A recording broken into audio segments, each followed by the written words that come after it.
This is Gail Morgan welcoming you to the Libertarian Counterpoint. Now, your host, James Just. And thank you for joining us this evening. And thank you, gentlemen, Mr. Leon Brathwaite and Jason McPhee, for joining me on this emergency version of Libertarian Counterpoint. We had a show planned for you, but we lost it. So we get to do it again. And Leon and Jason are saving my bacon tonight. The knuckleheads of liberty are in the house. That's right. Imagine that the knuckleheads are saving Counterpoint. Yeah, well, you guys happen to be around, right? So that's what happens. When your life is boring, you get to be around. All right, gentlemen, so we're going to do this one again. Main topic tonight, the science of COVID authoritarianism. Who's to blame for the authoritarian response? And this came about because there was scientists who were recently asked, we're in a podcast of some time, my brain is fried now, that he said, it's not our fault. Don't blame us for the actions of the politicians and the policymakers. We had nothing to do with it. Except that we all know that's a lie, right? Because their proclamations are what the policymakers use as an excuse to violate our constitutional and human rights. So you can't sit there and say, hey, it's not my fault, when you were the people who were to blame, really. I mean, quite literally to blame for what the policymakers decided. Am I wrong here, or what? Well, technically, they are correct because they didn't implement policy. They just advise the policymakers, right? Whether it's the president or whoever the top members of the administration who was in the COVID task force. So technically they're right in that sense. However, these people were all over TV, all over social media, lying to us, scaring us to death. And this action by these so-called scientists is what led our policymakers to make some of the most disastrous policies ever in U.S. history. And why do I say disastrous? It was about a loss of liberty. That is what this thing came down to, that many of us lost our liberty because of the advice of some of these scientists. But the most egregious thing that was done, it was done to our children.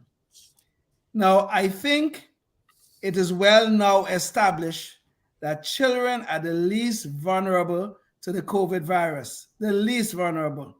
The elderly is on the opposite side of the spectrum. But yet, our policymakers,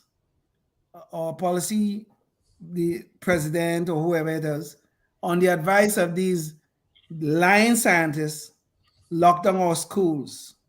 Our children lost a year, maybe two, of learning. Maybe it will never be recovered. I don't know. We are yet to see the full impact of this.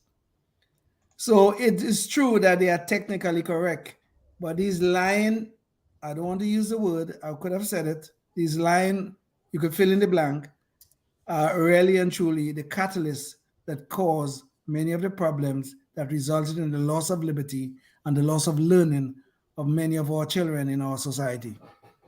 Right, Jason, and we know, right, we now have cables from the State Department that they knew, or they had a fairly decent idea that it was a lab leak, right? Where they knew that patient zero were people in the lab, yes, right? So essentially, we knew, and yet they lied to us. And many of us sitting here at this table, we were shadow banned, if not outright, got not copyright strikes, but whatever, their misinformation strikes on our channel that were later taken away. But the point is, we lost our freedom of speech, did we not? Well, yeah, certainly. Speech was the first casualty of COVID, it appears. But we saw that in many ways. But one of the things I kind of wanted to dive into on this issue is the incestuous relationship that we've seen between government and science.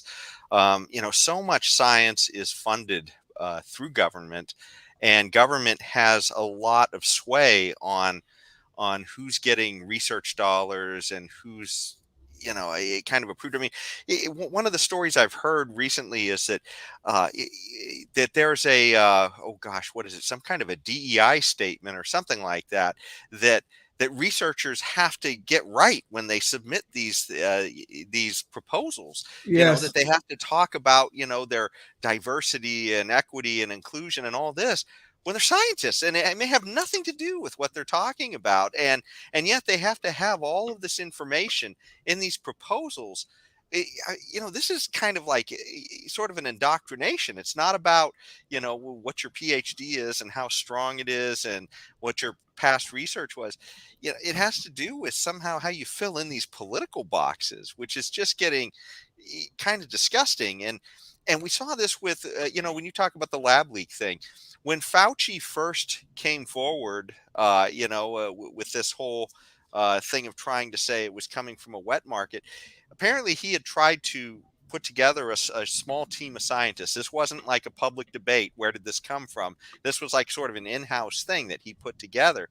And some of these scientists, the documents are coming out, actually said, "Hey, this probably came from the lab," and then he essentially,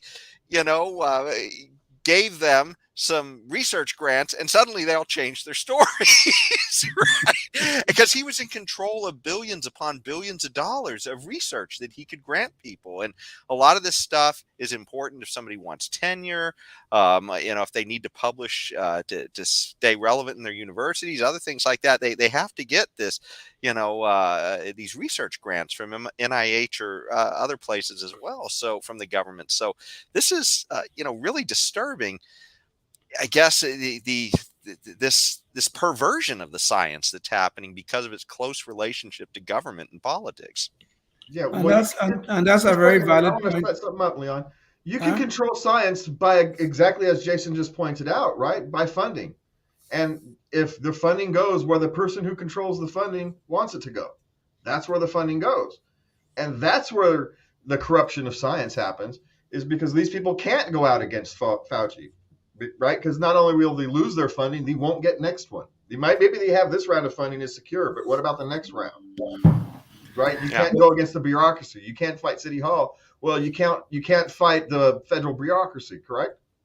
Well, that is absolutely true what you're saying, James. That is true. But we have a deeper problem here about this COVID here that we haven't yet mentioned.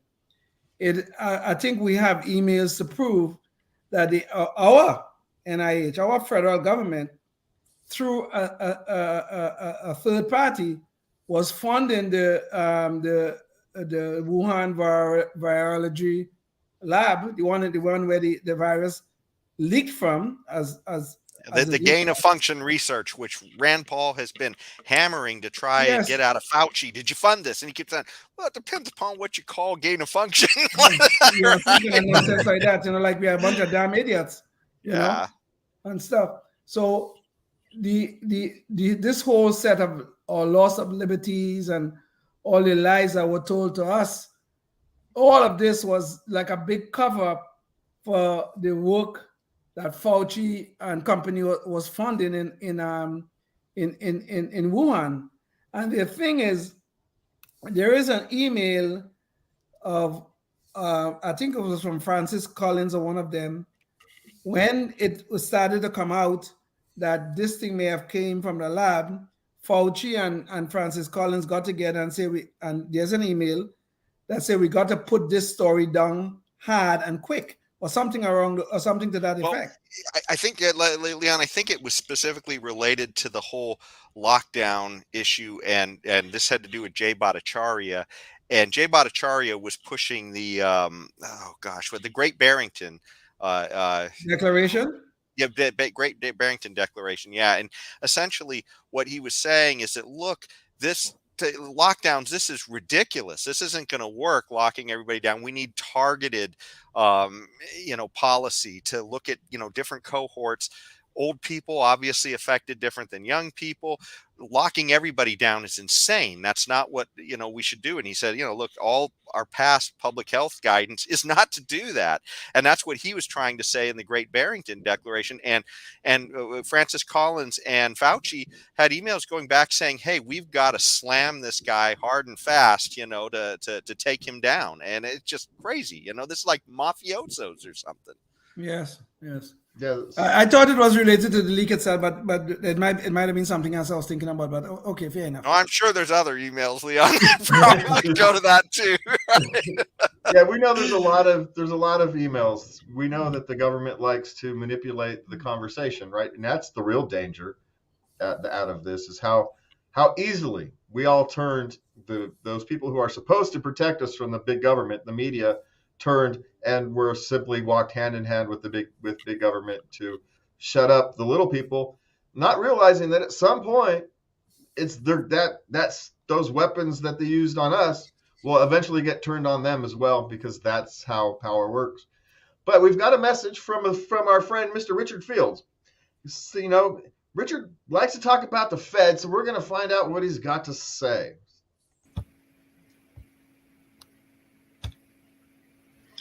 You've heard the saying, time is money. Clearly, the elapsing of time is life. Time is money, time is life, therefore money is life. Not in the money-grubbing sense, but in the sense that money is a way of accounting for what your time working is worth to your boss or customer. It works pretty well as long as the monetary unit of account is universally agreed upon and maintains a stable value. Gold or silver coins work. The quantity of available gold and silver does not change much. Annual mining output is a small fraction of the amount of silver and gold already mined. Bitcoin works theoretically. The supply of Bitcoin is a hard quantity, has a hard quantity limit. What does not work as well is money controlled by governments, fiat currency. The dollar and every other national currency is a fiat currency. Its value depends on how much exists. Since all dollars are literally lent into existence, first by central banks and then by commercial banks, the quantity is, shall we say, flexible. Traditional economists, both Keynesian and monetarist, think that's a feature, not a bug.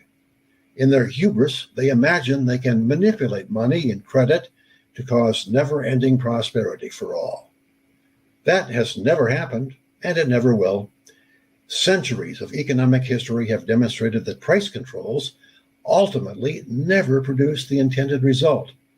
Interest is the price of borrowing money.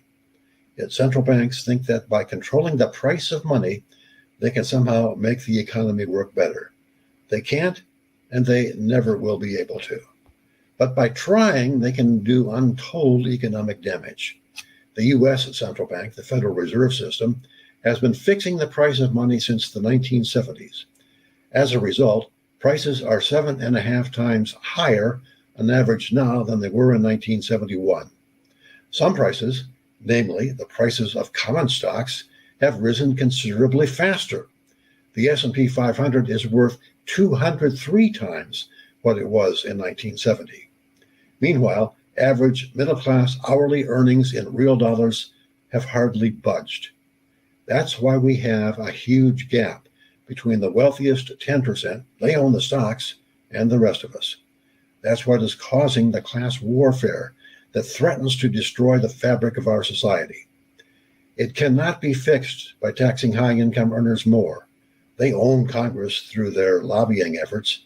They will always be protected by loopholes, subsidies, and such. It cannot be fixed by raising the minimum wage.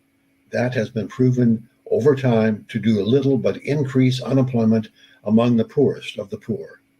It can only be fixed by scrapping the ability of central banks, the Fed in the U.S., to fix interest rates, the price of borrowing, and manipulate money supply by quantitative easing and tightening. You may be wondering what that would leave for the Fed to do. The answer is pretty much nothing. End the Fed. A message for a libertarian heart, right? And it's interesting we talked about the Fed and how it manipulates the money supply. Well, we can also talk about how Hunter Biden and the Biden family is manipulating the justice system. We found out today that Hunter Biden's, shall we say, legal issues were, I don't want to say solved, were made to dissolve somewhat, right? He's got, what was it called? Leon, what were the charges again? He had tax evasion, two counts of tax evasion, and one count of the gun charge, which he'll go into some pretrial diversion program. And by the way, I think this is just what he pled guilty to, right? I mean, there could have been more charges, but this was part of the deal. So right, the plea deal. And I'm just curious if some of the brown kids in my neighborhood had the similar charges, if they had gotten such a light slap on the wrist, especially considering his history. It's not like this is the first time he's ever, walked across legal trouble, is it, right? I mean, there's something doesn't smell good in Denmark, right? There's something rotten in Denmark, or whatever the saying is. It's not Denmark. It's not Denmark. It doesn't smell good. It's another D word. It's Delaware. Delaware doesn't smell good, huh? Not at all. Especially when Biden's there. But I mean, it just seems very strange to me at a time where we're talking about holding the powerful accountable and all that nonsense, that the son of one of the most powerful people on the planet is all of a sudden getting a sweetheart deal. That it's not like we all knew that no matter what, he was going to get a sweetheart sentencing, right? Because that was just going to happen. You can't actually put him in a prison with general population. It's just not doable. But you didn't necessarily have to treat him with kid gloves on the charges, correct? You could have sent him to. Well, I think what's happening here is that they are trying to short circuit the investigation into Joe Biden, right? So all of this stuff is heading toward Joe Biden, money for the big guy, bags of cash for the big guy, all because it's coming through Hunter Biden. And since Hunter Biden's hot with FBI and others looking into him, even though they've dragged their feet for an awful long time on this stuff, still a lot of the attention has been getting heated ever since they tried to squash that laptop story before the last election. And I think the issue is, if they can say, okay, well, he's already dealt with those charges, so we don't have to worry about anything anymore, and we can stop our investigation, right? That's the big issue, is stopping the investigation, because they were finding all of these LLCs, with millions of dollars going back and forth between all these companies the Bidens own and have interest in that don't make anything. They're literally just transferring money from foreign governments that finds its way into Biden pockets. And and when I say Biden pockets, I don't just mean the big guy Joe Biden. I mean a lot of his family members too. So I mean, so far there have been nine Biden members of the Biden family who have gotten money through these mysterious benefactors. Yeah. And by the way, one thing I wanted to bring up, because almost everybody seems to miss this point. The Democrats were so hot on the whole Trump impeachment thing the first time around, and most of them have no clue over what that's about.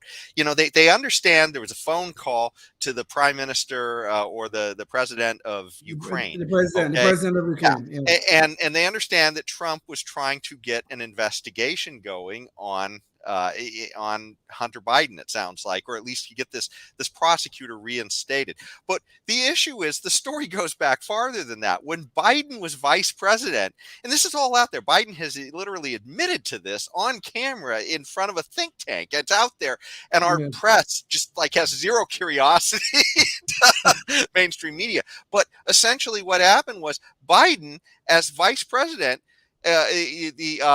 this prosecutor was looking into Burisma, which Hunter Biden was sitting on the board of, just collecting these bags of cash for dad, essentially, right? And why was he sitting on the board? He's admitted on television on an interview that he has no knowledge of the natural gas industry at all. I mean, he's got no knowledge of this. So how he gets to be, and well, his dad was, overseeing foreign aid, from the Obama administration to Ukraine, right? And so essentially, he threatened the prime minister. He said, "You tell that you cancel that."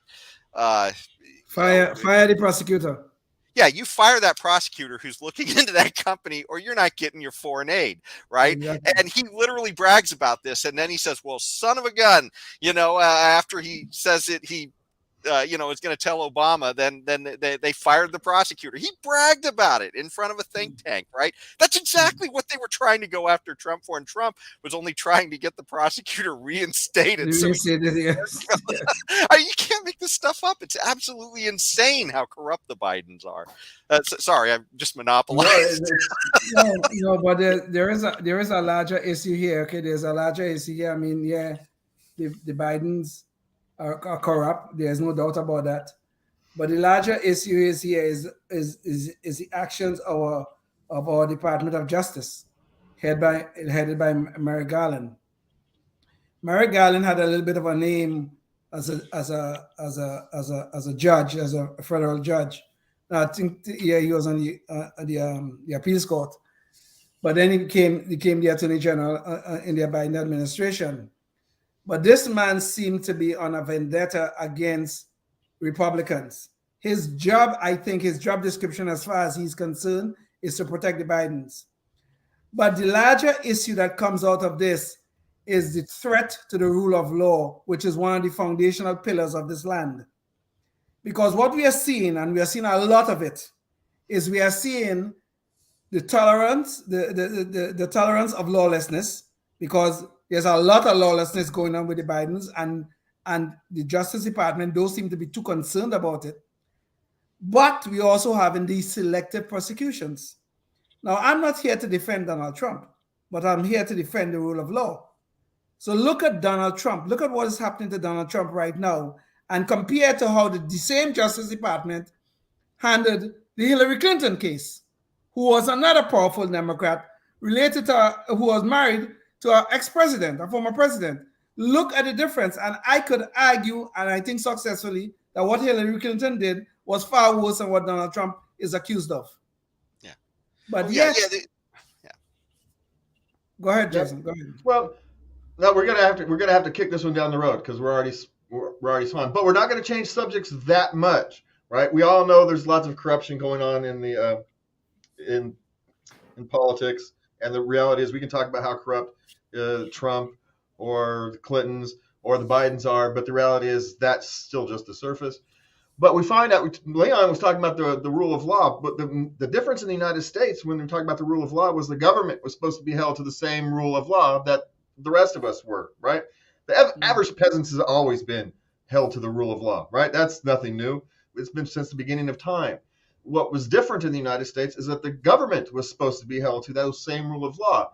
But as we now know, intelligence services are evading the Fourth Amendment by buying the data they are banned from collecting. They just buy it from Facebook or Google or whatever, but they're banned from collecting it. So it seems to me that if you're banned from collecting it, that also means you're banned from paying somebody else to collect it for you. That's well, and I think they're barred from collecting it without a warrant. I think that's the big issue, and here they're able to just buy it without a warrant. So yes, if you want to, if you get a warrant and you want to go buy it because it's simply faster to go buy it, great, knock yourselves out. But they're just sitting here collecting data for, as we all know, right? This is nothing new for us from Snowden and Julian Assange. We all know that the government is essentially watching everything we do. But the reality is how many people are willing to go along with it while they're sitting there on the other side of the discussion saying we need to hold groups accountable. There's a rule of law and, we must hold the powerful accountable. But they don't seem to want to hold the powerful accountable when they're holding the power. That's true. That's right. Go ahead, Jason. Go ahead. That's right. This one I kind of have mixed feelings about, and I certainly don't think I think we're in a very bad place, that we've gotten to the point where we've created this monster where government is literally it's almost legally able to collect this stuff now through this loophole, that essentially could lead us to right into a 1984 type of situation, right? In 1984, I mean Orwell, but this is pretty scary that they could just buy all this information. But that said, I think back to John McAfee, and if you're sort of a libertarian type, you might know he's the guy who invented that software security that you used to see your internet for McAfee systems that used to be on your computer a lot of times.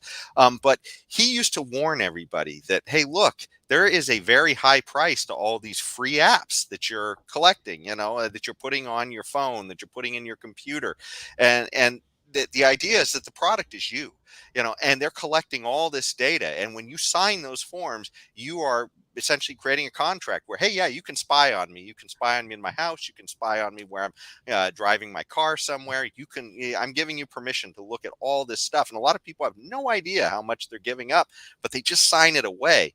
And so consequently, if these companies can sell this information to anybody, and then to say that our government can't buy it, it is kind of a strange situation. If a foreign government could buy this information on us legally and our own government wouldn't be able to. Now, I'm not saying that's a good thing, but it's just a very strange situation, and it's kind of complex. So, the difference is no other government or marketing company can put me in jail because I said something wrong. All right, that's the difference. China can't punish me because I did something wrong. They can just make a file and wag their finger at me. I don't care if companies want to. Our government could, but our government could, right? Our government could. Our government can. Our government can break open those millions of laws and say, well, we'll find something if we want to, right? And even if they don't, the investigation can ruin my life. So they don't even need to prosecute you to ruin your life. Well, that's true. And that's the real danger, right, in these kinds of things. It's that our government. Yes, but I think there's a real danger here, regardless, because we are really getting into the surveillance state, which is probably getting back to the 1984 you were talking about, Jason. But the point is, that just recently, the deputy director of the FBI was testifying on Capitol Hill. They have this database that they're supposed to manage properly, or they have access to some database or some kind of stuff and things like that, which require a certain amount of clearance and a certain amount of requirements before you could access the database. The FBI accessed that database, which have personal information of American citizens. Access that database 278,000 times. You know what the FBI director, the deputy director of the FBI told Congress why that happened? It was unintentional, is what he said. 278,000 times. And he said it was unintentional. Like I clicked on that porn site 278 times. Yeah. Oh, that's a mistake over and over again. Yes. I just had to make sure when the mole was on her naked ass. Now I've got to go fix that, Leon. But yeah, that's kind of the point, right? They're deliberately violating the constitutional rights of millions, hundreds of thousands of Americans in this place. Absolutely. And no one's being held accountable. Not a single person. And that's the problem. And we are out of time, Leon. My apologies. Guys, thank you for saving my butt. And I got to edit that. Thank you for being here for the show. And please remember to love everybody, and good night. Check out